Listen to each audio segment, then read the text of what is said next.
Bonjour. Voilà, notre première intervenant d'aujourd'hui sera donc Francis Richard. Notre deuxième intervenant sera Wouter Henkelmann. Je suis supposé présenter Francis Richard, mais on ne présente pas Francis Richard. Je rappelle quand même que Francis est, on peut le dire, en France, notre meilleur spécialiste des manuscrits persans, des manuscrits enluminés, et on peut dire aussi ça probablement, et on n'est pas très loin de la vérité, du point de vue mondial. Alors Francis a fait sa carrière à la Bibliothèque nationale, où il a été longtemps conservateur des manuscrits orientaux. Il est maintenant au Conseil scientifique de la PULAC. Entre-temps, il a fait un passage par le département des antiquités islamiques du Louvre.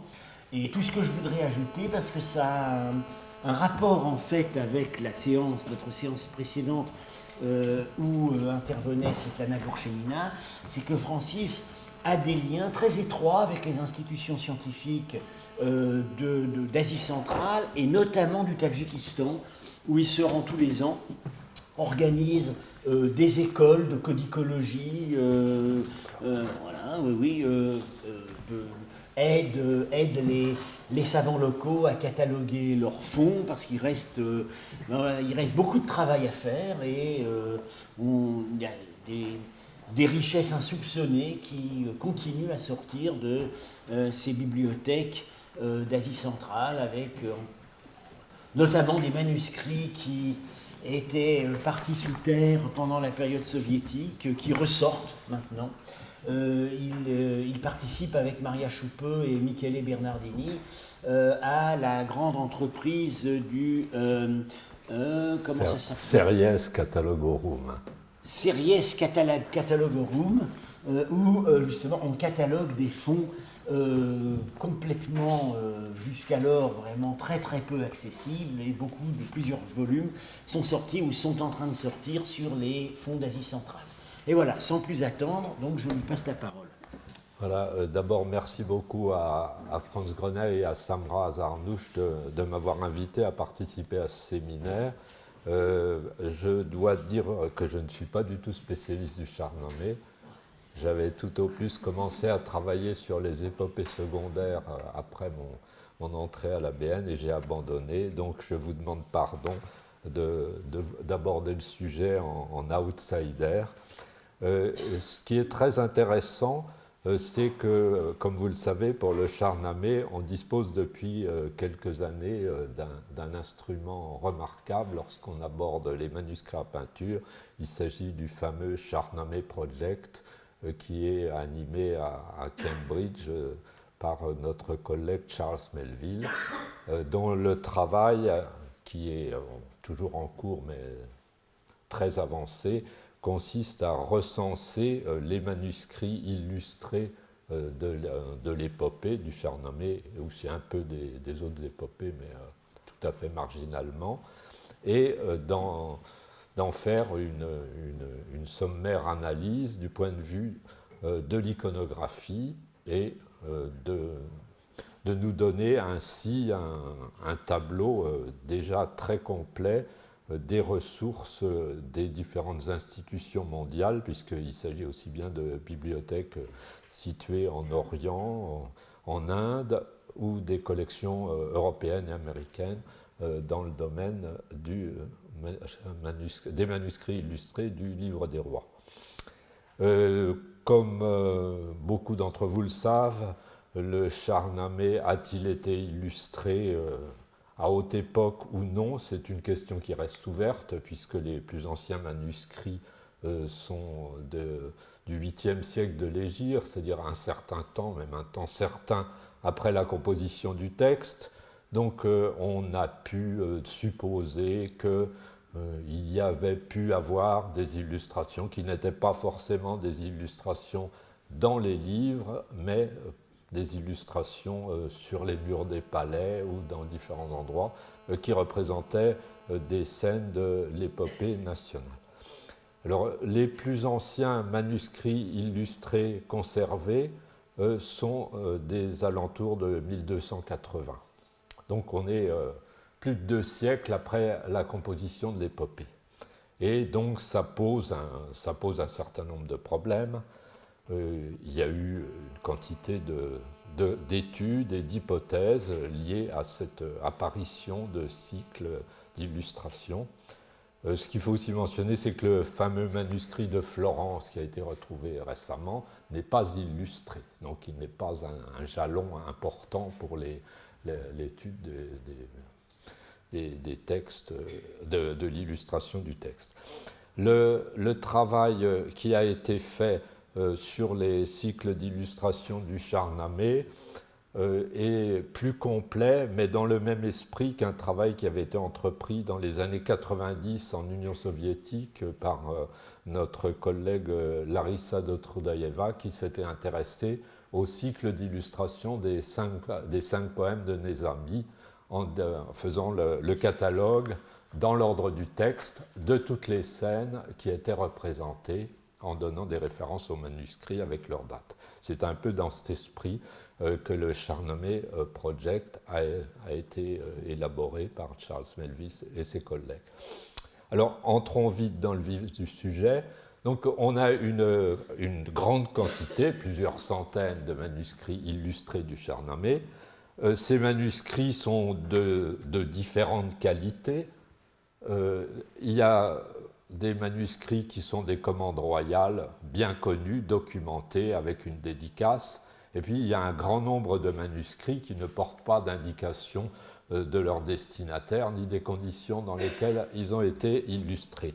En revanche, l'étude codicologique permet généralement, dans la plupart des cas maintenant, de regrouper les manuscrits, d'en dater, d'en localiser la copie, et souvent on connaît le nom du copiste, donc on sait qu'il travaillait dans tel centre, et on voit apparaître, en étudiant la liste complète des manuscrits, qu'il y a un certain nombre de villes où il y avait des ateliers où on a copié des Shahnameh en grand nombre, et c'est dans un certain nombre de cas, il s'agit véritablement d'une production quasi industrielle de Shahnameh destinée à une clientèle aisée, fortunée. C'est le cas, par exemple, des manuscrits qui sont produits à Shiraz, notamment entre le 14e et la fin du XVIe siècle. Shiraz est un centre très important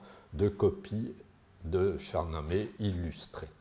Et une chose qu'on constate, même dans ces manuscrits illustrés destinés, disons, à un public vaste, qui étaient probablement des manuscrits qui souvent étaient préparés d'avance et vendus parce qu'il y avait un marché suffisant, il y a des différences d'un manuscrit à l'autre. Les illustrations ne sont pratiquement jamais au même endroit. Il y a toujours un programme particulier. Et c'est un des mystères, si on peut dire, de la manière de travailler de nos copistes et des artisans du livre qui préparaient ces manuscrits. On voit presque toujours qu'il y avait un programme qui a été établi à l'avance avant de copier le manuscrit. J'en viens au plus ancien monument, enfin parmi les plus anciens, le groupe des plus anciens Shahnameh qui comporte des illustrations. Donc on est ici au début du XIVe siècle. Ici, un certain nombre de problèmes se posent.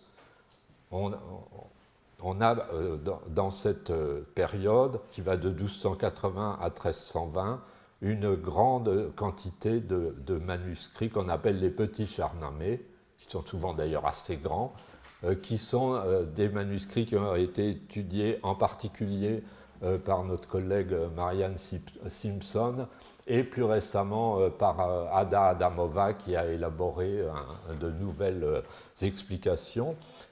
Ces manuscrits, ces petits manuscrits, se caractérisent par leur mise en page qui est très particulière avec plusieurs colonnes donc, correspondant à la copie des beits, des distiques du poème, mais des illustrations qui sont placées dans des rectangles ou dans des carrés de manière tout à fait géométrique, une mise en page assez simple qui se fait à partir de l'usage de la réglure. Donc on calcule d'après la réglure.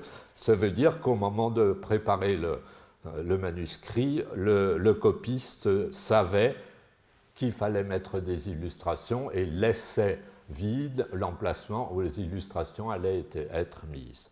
Et ceci donc pose le premier problème, et qui est facilement résolu. Ça veut dire que ou bien le copiste lui-même décidait en accord avec le patron qu'il fallait mettre telles illustrations à tel endroit, ou bien intervient un personnage qu'on appelle Ketabdar, le bibliothécaire, entre guillemets, le maître de la bibliothèque dans le monde iranien, qui est présent dans la plupart des grands centres et qui est au service de la cour, qui lui prend en charge l'ensemble des opérations et donne un plan de travail aux différents artisans. Se pose également un autre problème qui n'est pas complètement résolu, la manière de copier le texte. Parce que le Shahnameh n'est pas copié de manuscrit à manuscrit, de même que les autres manuscrits de poésie persane dans le monde iranien ne sont pas copiés d'une page à une autre page, comme on a l'habitude de le voir dans des scriptoriums européens, mais le calligraphe ou le copiste apprend par cœur ou connaît par cœur d'avance le texte et le transcrit de mémoire. Et ceci pose un certain nombre de problèmes parce que la transcription de mémoire introduit des erreurs, elle introduit des interpolations, elle introduit l'ajout de vers qui ressemblent et qui viennent d'autres poèmes. Et ça, on le constate, et il y en aura un exemple tout à l'heure. Donc, on est face à un certain nombre de problèmes. Il faudrait voir un copiste à l'œuvre pour savoir comment ces choses étaient résolues pratiquement. Mais venons-en à notre sujet.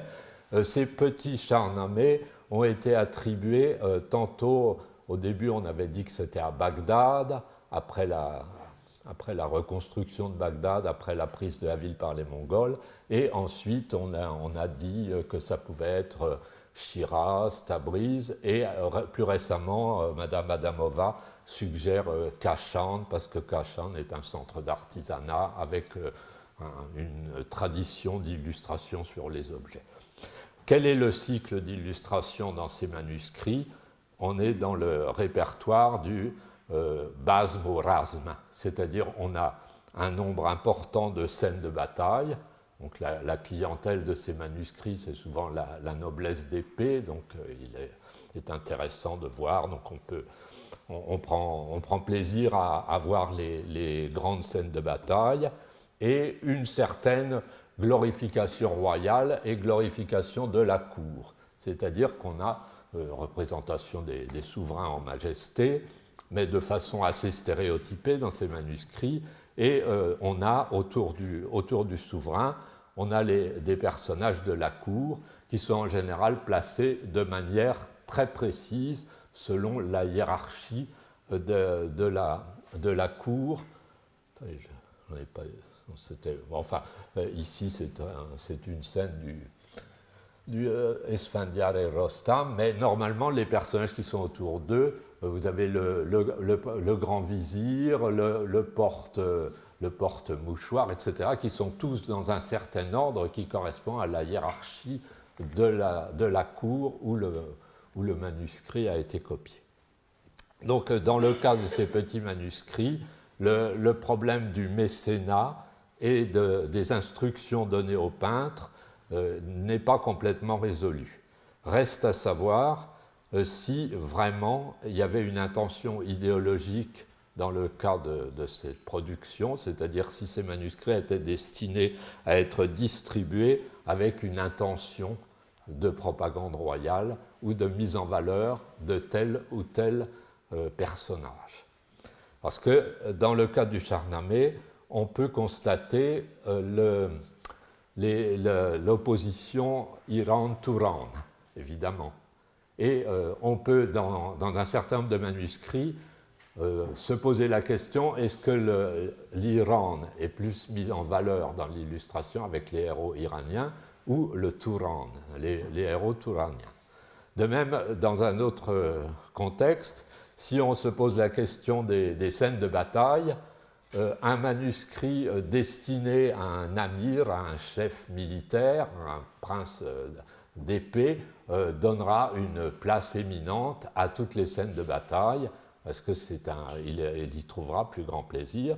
En revanche, pour certains autres, on aura plutôt préféré les scènes de basme, les scènes de fête, les scènes de réjouissance qui correspondent plus à l'intérêt de la noblesse que nous appellerions la noblesse de plume. Voici, et enfin, pour toutes ces images, il est inutile d'insister sur l'importance de la synthèse entre l'influence chinoise, donc avec des armures très chinoises, et la tradition de l'illustration minoïde. Les armes sont souvent représentées avec une assez grande exactitude. Voilà. Et ce manuscrit, par contre, lui, est un manuscrit du début du XIVe siècle qui a été réalisé à Shiraz. C'est un des premiers des Shahnameh illustrés de Shiraz qu'on a conservé. Il est à Saint-Pétersbourg et on y trouve une mise en page qui est à peu près la même, avec des grands rectangles et une illustration qui est assez classique.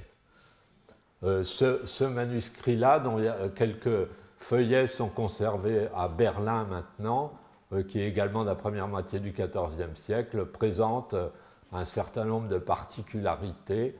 Par exemple, l'importance donnée à Siavush et d'autres scènes, ce qui peut-être correspond à une intention. Malheureusement, le manuscrit est très fragmentaire, donc il est impossible. Parce que c'est un des autres problèmes que l'on rencontre. Beaucoup de ces manuscrits illustrés du Shahnameh, souvent d'ailleurs les plus intéressants, ont été malheureusement dépecés et sont conservés ici ou là sous forme de 2 ou 3 feuillets. Donc on a tout un travail de reconstitution à faire que Marianne Simpson a essayé de faire pour les petits Shahnameh, que d'autres ont fait pour d'autres manuscrits, mais qui est ce qu'on appelle un work in progress, et c'est un domaine très intéressant à approfondir. Donc c'est d'autres scènes de ce manuscrit qui est attribué à Isfahan, avec ce fond rouge. On a aussi parlé de Mossoul, enfin on est parfois. Un autre manuscrit très fragmentaire, lui, attache beaucoup d'importance justement à ce que je vous ai dit, les représentations de l'étiquette de la cour. Alors là, ici, on a le souverain qui est représenté avec une couronne, un étage, et il y a la noblesse de plume avec ses turbans, et la noblesse de guerre mongole avec ses chapeaux mongols et ses tenues chinoises. Donc on se pose là la question du destinataire du manuscrit. Alors le plus célèbre des manuscrits illustrés correspondant à la période ilkhanide, à la période mongole, c'est le grand Shahnameh dit d'Abou Saïd, donc qui serait le dernier des Ilkhandes. Ce manuscrit a été malheureusement coupé en morceaux, on l'appelle aussi Shahnameh de Mot. Ce manuscrit aurait été fait dans les années 1330, donc un peu avant la fin du règne des Mongols de Perse, et il aurait été fait donc pour le sultan Abou Saïd, le dernier des Ilkhandes, et on le situe tantôt à Tabriz, tantôt à Sultaniye, enfin il est fait dans une capitale de l'Iran occidental. Et ce manuscrit, dont les peintures sont superbes, permet de faire un certain nombre d'observations. D'abord, celle qui est évidente, la glorification du roi. La glorification du roi, ici, est évidente dans la plupart des peintures. La personne royale est représentée de façon très hiératique. Le souverain, dans ses grands manuscrits, est souvent, enfin les souverains, d'ailleurs la plupart des souverains, sont représentés avec le visage du sultan régnant ou de l'empereur régnant ou du roi régnant. Donc c'est en même temps une assimilation de la personne du souverain, lorsque c'est un souverain positif, on le fera rarement pour Zahak, avec le personnage dont le règne est relaté. Et ici, donc, on retrouve ce que je vous disais, une représentation assez précise de la cour, avec la différente hiérarchie. Le regard du roi va plus loin et au-dessus de celui de ses courtisans qui ne le regardent pas, donc c'est toutes les conventions habituelles de l'iconographie. L'architecture met en valeur la personne du souverain, donc avec des inscriptions qui souvent portent le mot Malik ou des titres al-Malik al-Adel, ou bien différents. Ici, c'est, je crois, simplement Malik en koufik. Et donc, ce manuscrit serait donc une commande destinée à la cour et à la glorification du roi pour son propre agrément. Et c'est un type de production qu'on retrouve pratiquement à partir de cette période-là. Je ne dirais pas à tous les règnes, mais extrêmement fréquemment. Donc c'est un des usages du Shahnameh, c'est de mettre en valeur le roi régnant en l'assimilant aux royautés iraniennes antérieures et donc le placer dans la légitimité. Finalement, c'est une manière de légitimité un souverain dans le monde iranien que de lui faire un Shahnameh et de le placer à l'honneur dans ce Shahnameh. Bon, c'est peut-être un truisme, mais c'est assez intéressant de l'observer. Et donc voici une autre page de ce même, enfin non, c'est la même d'ailleurs, avec une qualité différente qui n'est pas extraordinaire. Donc le problème de ce manuscrit, c'est donc qu'il a été dépecé, et on a aussi des réminiscences de manuscrits de l'école de Bagdad à l'âge d'or de la peinture des manuscrits arabes, avec un mélange d'éléments iraniens, d'iconographie chrétienne transformée et d'iconographie chinoise qui était arrivée en masse à la période iranite. Voilà. La glorification des exploits guerriers des Mongols est évidente aussi dans ce manuscrit, parce qu'il y a un certain nombre de scènes de bataille très, très magnifiques, majestueuses, avec moult détails et mettant en valeur les combattants iraniens. Donc il y a une assimilation certaine à l'Iran dans ce manuscrit. Je pense qu'on peut l'affirmer. Reste à savoir ce qui est la part du jeu ou de... Voilà. Et une des scènes très, très intéressantes de ce manuscrit, c'est cette petite représentation, enfin petite, ce manuscrit est quand même assez grand, des combats d'Esfandiar qui sont très, très beaux et avec un paysage inspiré de paysages chinois.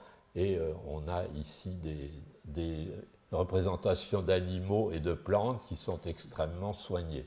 Donc c'est un manuscrit qui pose aussi la question très importante de l'illustration des grands manuscrits. Y a-t-il un peintre ou plusieurs peintres? Et en général, il est à peu près évident que s'il y a des grands artistes qui sont à l'œuvre pour les scènes principales, les nécessités de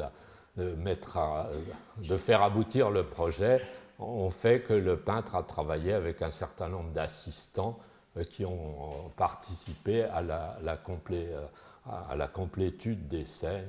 On leur a donné un certain nombre d'éléments à faire, et on pense que dans certains cas, après le tracé préparatoire, il y a eu ensuite personnage qui a fait les fonds et les plantes, un autre qui était spécialisé dans les portraits de personnages, etc. Donc, bon, la question de l'attribution des peintures à tel ou tel artiste est dans beaucoup de manuscrits une question complexe, mais qui est aussi liée à l'intention, puisque le bibliothécaire, le kitabdar, celui qui était en charge du projet, a donc donné des instructions précises à l'illustrateur.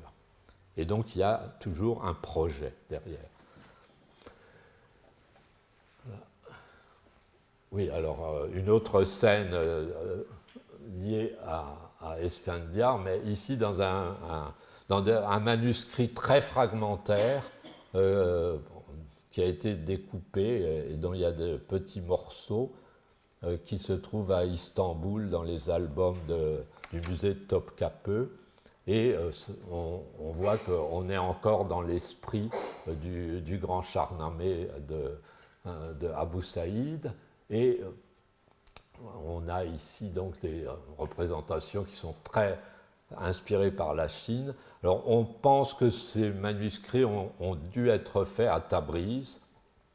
Vous savez, enfin, les Jalayirides étaient une des dynasties qui ont succédé aux Ilkhanides à la fin du XIVe siècle et au tout début du XVe siècle.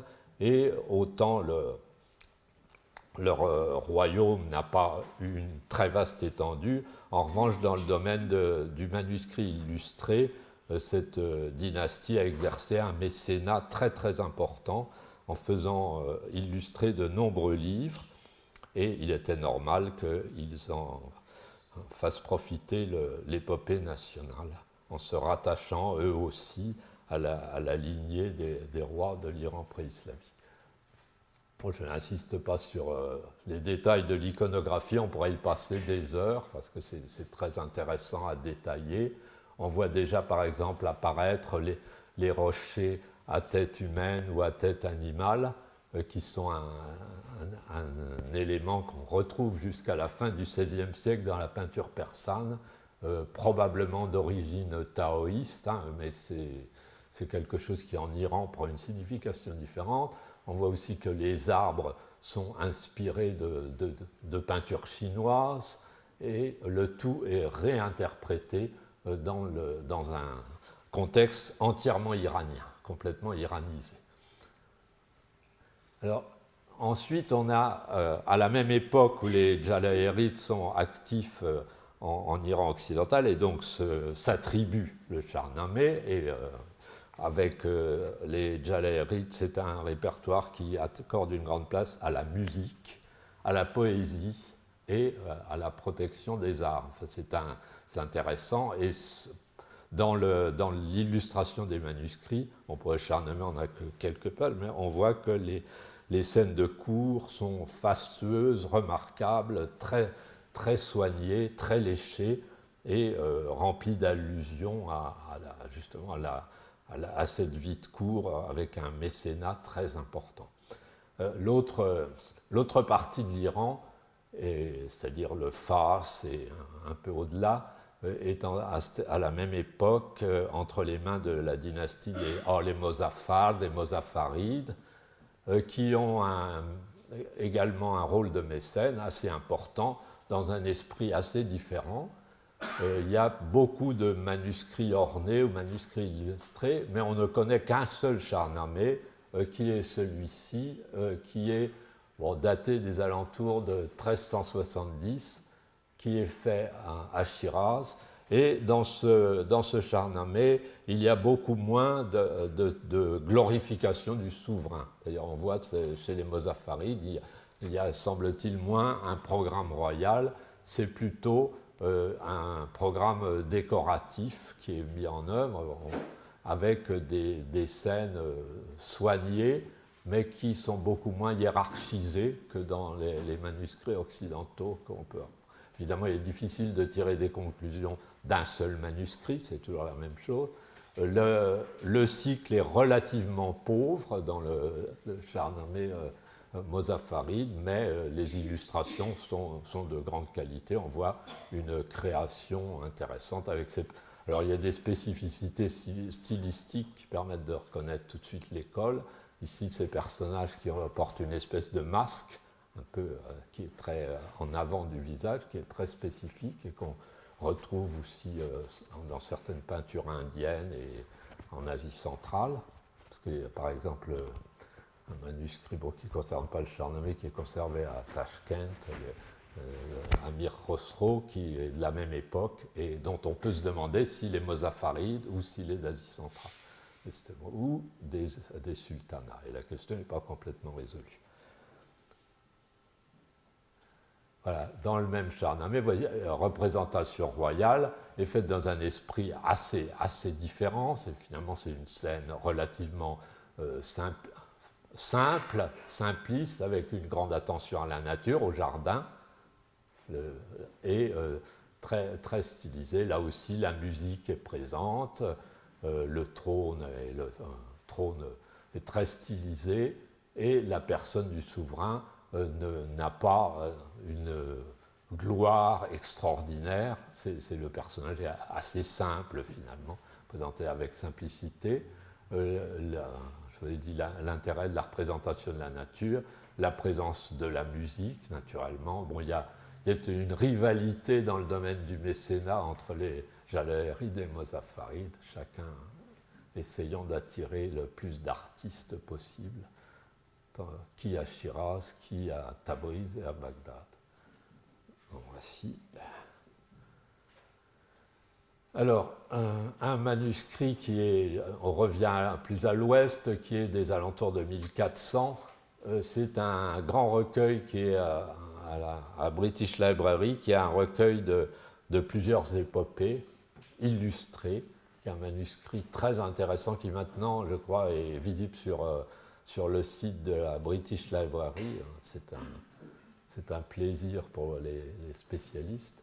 Et on voit ici le Gashasp qui montre voilà, et à Zahok, qui est représenté sur le cheval, sa valeur. Alors on retrouve ici les nouvelles, la manière de représenter les rochers et une glorification de tout ce qui est figure royale dans ce manuscrit. Là, c'est vraiment tous les rois sont représentés avec un maximum d'apparat et les scènes représentées sont très variées. Alors, bon, ça, je l'ai mise parce qu'elle est amusante. Ce n'est pas le Shahnameh, puisque c'est le Shahnameh de Ahmad Tabrizi, une épopée dite secondaire qui est intégrée dans le manuscrit. Et c'est une de ces épopées qui raconte les hauts faits de la dynastie mongole, des Ilkhanides et de leurs ancêtres. Et voici ces présentations des nomades, avec le thème du puits, qu'on retrouvera ensuite dans l'histoire de Siravouche, dans une multitude de manuscrits. Voilà le même manuscrit. Donc là, la glorification dynastique est d'autres sortes, puisque pour les Jalalirides, il s'agit de démontrer qu'ils sont aussi de descendants de Gengis Khanid. Et donc pour eux, c'est important. Et donc dans l'illustration du manuscrit, on met en valeur la lignée Gengis Khanid des Jalalirides. Ici le Bahman normé. Et l'autre chose qui est intéressante, c'est de voir qu'on a essayé de rassembler le plus grand nombre de textes épiques. Ça aussi, ça correspond à un programme, c'est-à-dire d'avoir une bibliothèque d'épopées à disposition du souverain pour son plaisir et son instruction. Et puis, à droite, un type d'illustration qui est présent dans un certain nombre de manuscrits, qui n'est pas tellement fréquent. Il y en a un dans un manuscrit de 1370 qui est fragmentaire, et puis il y a celle-ci, c'est la visite au tombeau, le thème du héros qui arrive devant les tombeaux des grands héros de l'Antiquité ou des rois, par exemple de Jamshid, et qui les voit, et en général il y a une inscription avec une morale. C'est un thème qui est dans l'épopée et qui est représenté dans un certain nombre de ces manuscrits et qui correspond à une volonté de transmission de la sagesse par l'intermédiaire du roi qui retrouve un témoignage de ce que ses ancêtres ont fait. Alors, grande période pour le Shahnameh, parce qu'on est obligé d'aller vite, l'élaboration à Hérat vers 1430 du Shahnameh, de l'édition de Baïsoncourt. Baïsoncourt, donc un des gouverneurs timourides, descendants de Timour, gouverneur timouride de Hérat, grand mécène, grand amateur de livres, grand protecteur de poètes, de musiciens, etc., fait réaliser une édition du texte en essayant d'avoir la meilleure version possible et fait ajouter ou ajoute lui-même cette introduction, cette préface du Shahnameh célèbre que l'on retrouve ensuite dans beaucoup de manuscrits. Et dans le manuscrit de Baïsoncourt, qui est conservé à Téhéran, il y a un cycle d'illustrations très soigné. Bon, mes reproductions ne sont pas très bonnes, malheureusement, qui est très intéressant parce qu'on voit ici, par exemple, une scène à laquelle on a donné beaucoup d'importance. Le roi, c'est Jamshi, protecteur des artisans, des arts et des métiers. Et c'est vraiment intentionnel dans ce manuscrit. En plus, le souverain est représenté avec le visage de Baïsoncourt. Donc on voit que Baïsoncourt était fier et voulait qu'on le montre protégeant les arts et les métiers. Et c'est un... Et puis, bon, la grande activité des rois iraniens, c'est la chasse, bien sûr. Et dans ce manuscrit, il y a une très belle scène de chasse. Alors, ce type de scène de chasse, qui n'est pas très fréquente sous cette forme dans le Shahnameh, parce qu'en général, c'est une scène où on voit un héros qui tue un certain animal, etc. Avec ces grandes chasses de type chasse mongole, sont relativement rares. Et il y a une autre double page conservée à Saint-Pétersbourg qui représente une chasse de vraisemblablement d'Ulugbeg, donc le cousin à Samarcande. C'est très intéressant de voir donc l'importance donnée à ces grandes chasses, et on en a quelques-unes à la période timouride, justement, de ces représentations de chasse. Et là, c'est pareil, le roi, c'est bien évidemment le portrait de Baïsoncourt. Voilà, donc la visite au tombeau est présente dans ce manuscrit, sous cette forme intéressante, puisque on voit l'importance donnée à cette architecture, donc le roi constructeur, puisque là, il est comme à Hérat, il a fait réaliser un certain nombre ou rénover un certain nombre de mausolées, et dans ce manuscrit, on donne une place très importante aux représentations architecturales. Là, ici aussi, vous voyez, le roi est très mis en valeur sur son trône chinois, et l'architecture, de même que le tapis, sont tout à fait soignés, riches, le plus riche possible. Et puis, ce que j'aime bien dans ce manuscrit aussi, c'est le style des colonnes, qui sont des colonnes vraiment très décorées. Habituellement, ces colonnes sont beaucoup moins décorées. Donc, il y a une volonté évidente, à mon avis, de mise en valeur des travaux. Le basme, donc la fête, dans ce manuscrit, donc représentait ici une fête royale dans un jardin avec le même tapis que tout à l'heure, la vaisselle dorée importée de Chine et la vaisselle bleue, etc., la richesse du jardin. Donc on voit dans quel esprit s'est exercé le mécénat de Baïsoncourt, qui, quoiqu'il ne fût pas un grand conquérant, a voulu quand même qu'il y ait quelques scènes de bataille très impressionnantes qui montrent bien son caractère de souverain victorieux. Alors, c'est ce que. Voilà, une autre, il y en a deux dans le manuscrit. Aussi. Et ce que je pense, et ce que je voudrais affirmer à propos de ce manuscrit, c'est que c'est un des cas où il est certain que le roi lui-même a surveillé les travaux de son atelier et a eu à cœur de faire représenter un certain nombre de scènes qu'il a choisies avec ses peintres et qu'il a voulu voir représenter. Alors ici, c'est la scène très, très, très belle de la visite, et regardez le roi à droite. Je vais assez vite. Et là,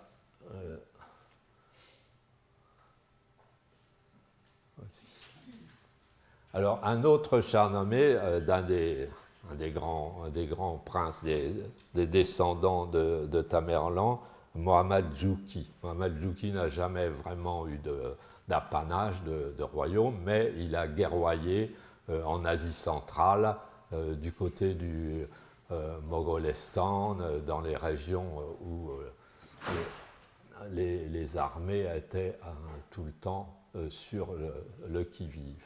Donc Mohammad Jouki s'est fait faire un beau Shahnameh qui a probablement été fait aussi à Hérat, mais son Shahnameh est intéressant parce qu'il n'y a pratiquement aucune représentation de roi en majesté. Donc le programme est carrément différent. En revanche, on sent la lutte contre, enfin, ce qui a été vu par ceux qui ont étudié le manuscrit, une certaine lutte contre des éléments hostiles, la guerre, la valeur militaire, et cette image qui est au début est aussi intéressante parce qu'on voit le Firdausi discutant avec les autres poètes, donc la volonté aussi pour le roi de se faire connaître comme lettré, ami des lettres, ami des poètes. C'est une scène qui est volontiers mise au début des manuscrits et qui ne l'est certainement pas mise par hasard. Donc voilà les illustrations de ce qui se caractérise par une certaine âpreté des paysages et une certaine. Et ici aussi. Le manuscrit est conservé à la Société asiatique de Londres. C'est un manuscrit particulièrement précieux et qui a l'avantage d'être en excellent état. Il n'a pas été dépecé. Voici une autre. Voilà, et on a dans ce manuscrit une très très belle représentation de Siarvouche. Ici, l'architecture est beaucoup plus simple, le paysage est très dépouillé.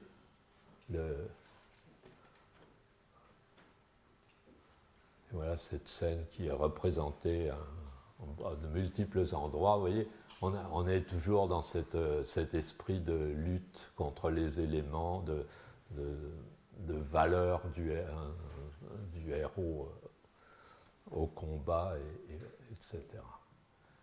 Alors, dans la même période, la région de Shiraz et le Fars, qui est entre les mains d'un autre Timuride, Ibrahim Sultan, et puis de ses descendants, se caractérise par une production massive de Shahnameh. Il y a énormément de Shahnameh illustrés, probablement destinés à des chefs militaires ou à des gouverneurs, non seulement dans le Fars, mais dans l'ensemble du monde iranien. Donc c'est une production relativement, je dirais, stéréotypée, dont un des prototypes est le Shahnameh fait pour le sultan Ibrahim, donc le principal de ces sultans du Fars, qui donc va vers 1430, et vous voyez, le personnage très élancé, un style très particulier, assez simple, avec une représentation de l'horizon assez arrondi, assez simple finalement. Et voilà. Et ce qui est intéressant aussi, le div, le combat de Rostam contre le div qui est sous forme de roche. chose qu'on trouve dans quelques manuscrits qui sont assez intéressants. Un autre manuscrit à Saint-Pétersbourg. Voilà. Et dans ce manuscrit, Ibrahim, qui est un prince lettré qui s'intéresse à tout, a fait représenter Iskandar devant l'arbre de Vagvak, l'arbre parlant en Inde, et représenté sous forme de... Bon, les têtes de femmes sont peu nombreuses, ça a été remplacé par des motifs qu'on trouvait sur les monuments antiques et qu'on a reproduits sur l'arbre, et c'est intéressant. Il n'y en a pas très souvent des arbres de Vagvak dans les Shahnameh, c'est plutôt en général chez Nizami. Dans un autre manuscrit de Shiraz, on a cette représentation de Keikaus qui essaye de monter dans les airs. C'est une des représentations qui n'est pas toujours présente dans les Shahnameh, qui se trouve que dans un certain nombre de Shahnameh. Et probablement, il y a aussi une attention qui est portée au thème du roi magicien, des pouvoirs du roi, ou alors d'une certaine recherche mystique. Et ici, bon, ce qui est amusant ici, enfin, la représentation du soleil est assez intéressante. Et puis ces nuages chinois très, très caractéristiques. C'est la nuit, donc le ciel est bleu avec des étoiles. Alors un certain nombre de ces manuscrits de Shiraz sont évidemment faits pour des guerriers, pour des nobles militaires, parce qu'il y a une quantité considérable de scènes de bataille, de combats, de hauts faits des différents héros iraniens et touraniens. Ici, c'est plutôt les Iraniens, mais on a les scènes habituelles qu'aiment beaucoup les collectionneurs de Shahnameh, le char d'Esfandiar, le thème du puits, voilà. Et bon, c'est pour vous évoquer ces manuscrits de Shiraz rapidement. Ici, on a la fin du malheureux Zahak, ici, qui est représenté. L'architecture est assez simplifiée, les personnages sont relativement sommaires. Je ne sais pas si on peut tirer dans ce genre de manuscrit beaucoup d'enseignements sur le programme. Il y a probablement essentiellement volonté d'avoir les scènes principales et puis ensuite une certaine fantaisie. On insiste généralement sur les règnes de Keikaus, Khosrow ou sur les 7 exploits, et puis la période sassanide est en général beaucoup moins illustrée. Voilà. Rostam et Rarch combattant le dragon. Voilà. Alors c'est un des derniers Timourides du Fars, pour lequel on a fait aussi un Shahnameh dont il reste quelques pages. Voilà. Donc à la fin du XVe siècle, à Shiraz, on produit une quantité de manuscrits du Shahnameh assez répétitifs, fait avec beaucoup de variantes dans l'illustration, mais en général on retrouve le même genre de scène et peu d'attention donnée à la période sassanide. Et la glorification royale est beaucoup moins présente que dans les grands manuscrits. En revanche, il y a une certaine recherche du merveilleux qui est intéressante dans ces manuscrits du XVe siècle, c'est-à-dire toutes les scènes qui rappellent un peu les merveilles de la création, les Al-Jaïb al-Makhloukat, sont volontiers intégrées. Donc ici, le combat contre les unicornes. Alors, un manuscrit à part, qui est le Shahnameh de Laïdjan, dans le nord de l'Iran, qui est un manuscrit qui se situe dans un contexte très particulier. Le prince Ali Mirza, donc, qui a voulu se faire glorifier dans ce manuscrit, a fait faire un manuscrit très somptueux qui est dans un style tout à fait spécifique. Et voici donc assez réaliste, avec des personnages à grosse tête, importance donnée aux personnages, qui sont probablement souvent des portraits de personnages qui ont effectivement été présents à la cour. Donc je passe sur ce manuscrit, qui est assez intéressant, mais on voit qu'il y a un programme d'illustration vraiment spécifique. Il y a des manuscrits en Inde avant les Moghols, on n'en connaît pas beaucoup, mais il y a une tradition du Shahnameh qui est... bon, on n'a pas beaucoup d'illustrations, donc on retrouve les modèles iraniens, le combat contre le lion avec la symbolique qui va avec. Et ici, c'est intéressant parce que c'est un manuscrit qui a été copié à l'est de l'Inde du Nord, à Jaunpur, donc c'est une des capitales, et le copiste est un Badarchi. Mais c'est probablement pas lui l'illustrateur. Il y a une influence assez grande de l'art iranien des années 1480-1500. Alors, rapidement, l'Asie centrale, pour faire bref, il y a des Shahnameh, des traces de copies du Shahnameh au moment de l'avènement de Sheiban, autour de 1500, Mohammad Sheiban. Ce qui est assez intéressant, c'est qu'ensuite, bon, dans un style qui est un style provincial qui rappelle un peu celui de Herat, mais très, très différent dans la mise en place du paysage. Et ensuite, il y a un grand trou, un grand vide.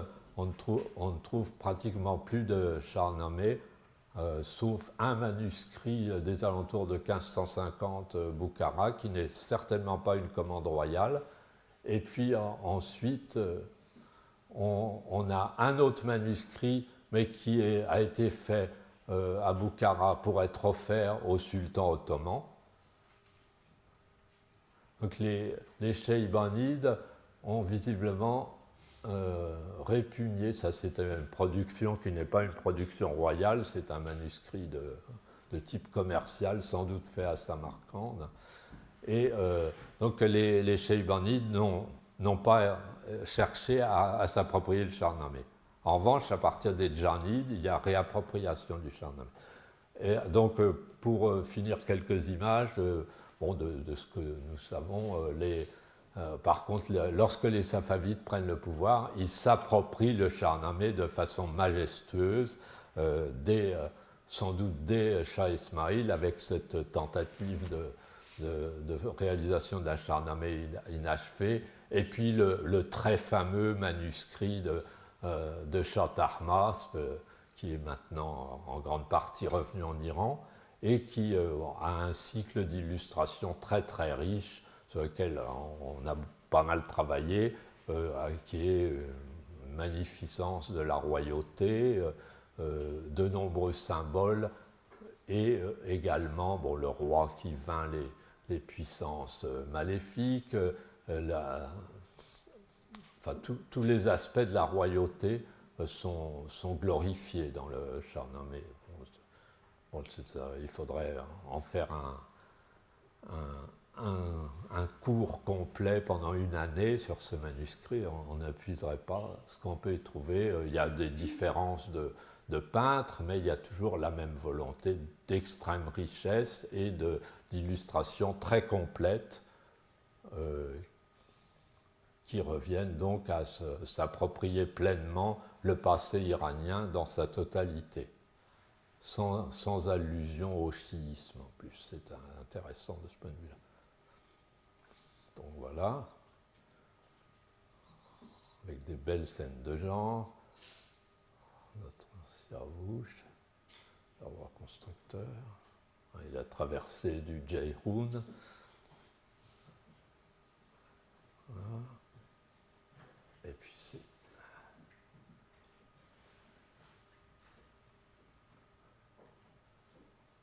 Voilà. Alors à côté de ça, il y a d'autres manuscrits qui sont un peu les suiveurs du manuscrit de Shah Tahmasp, qui sont faits pour d'autres personnages ou bien faits à la demande du roi pour être offerts en présent.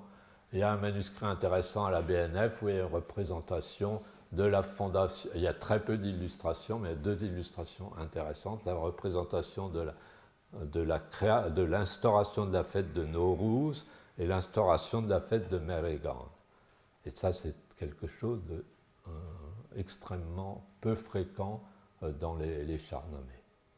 Alors, malheureusement, on ne sait pas pour qui ce manuscrit a été fait. Il a été fait à Tabriz, certainement, mais il y a probablement une volonté derrière. Bon, la grande quantité des Shahnameh produits au XVIe siècle est produite à Shiraz. Là, on a plutôt la réalisation de manuscrits qui sont destinés à l'agrément du public, avec toutes sortes de scènes très riches, avec beaucoup de détails. C'est de la peinture beaucoup moins soignée que le Shahnameh royal de Shah Tahmasp, mais bon, ce n'est pas pour autant que certains manuscrits ne sont pas de grande qualité. Un certain nombre ont été faits pour être exportés à Istanbul ou en Inde. Voilà. Par exemple, ce manuscrit dont il y a une page à Boston avec l'utilisation de la marge pour représenter les scènes, et puis une importance assez grande donnée aux scènes où il y a des allusions religieuses, notamment la fameuse visite d'Iskandar à la Kaaba, qui est très souvent représentée dans les manuscrits de Shiraz. Ici, bon, voilà, des manuscrits qui est à la BNF. Et puis, quelque chose de très intéressant, dans quelques manuscrits de Shiraz du XVIIe siècle, la représentation de chose qui n'a rien à voir avec le Shahnameh, mais au début du Shahnameh, Salomon est la reine de Saba. Donc avec probablement une allusion aux traditions se rattachant à Persépolis. C'est assez étonnant, mais il y en a un certain nombre. Et puis, bon, le Shahnameh continue à être illustré, ici un peu avant la période de Shah Abbas, et on a, dans le style d'Ispahan, le nouveau style d'Ispahan, un certain nombre de Shahnameh qui sont, voilà, on est juste avant le style d'Ispahan, je passe rapidement. Et les styles changent. Au XVIIe, le personnage de Rostam devient extrêmement représenté. On glorifie beaucoup les exploits de Rostam dans les Shahnameh. Il y a beaucoup moins de manuscrits qui sont des commandes royales, c'est plus destiné au public. Et puis beaucoup de scènes de genre dans le style de ce qu'aimaient bien les Safavides. Voilà. Je passe rapidement. Bon, là, on est. Oui, c'est juste rapidement. Il y a des scènes qui sont interchangeables, qu'on peut trouver aussi bien chez Nézami que chez Ferdowsi. Et on retrouvera un certain nombre d'illustrations qui seront exactement les mêmes pour illustrer les textes différents. Alors celui-ci, il est fait pour un Nézami, mais il aurait pu aussi bien être placé dans un manuscrit du Shahnameh. Et puis à l'époque Kadjar, c'est la dernière image, on a encore des Shahnameh manuscrits illustrés jusqu'à la fin du XIXe siècle dans un plus pur style Kadjar, avec des représentations qui s'apparentent à ce qu'on trouve dans les romans illustrés de la période Kadjar. Le souverain est représenté comme un prince Kadjar et les illustrations sont des scènes de bataille et des scènes de palais. Voilà. Et je vous remercie et je vous prie de m'excuser parce que j'ai été un peu long.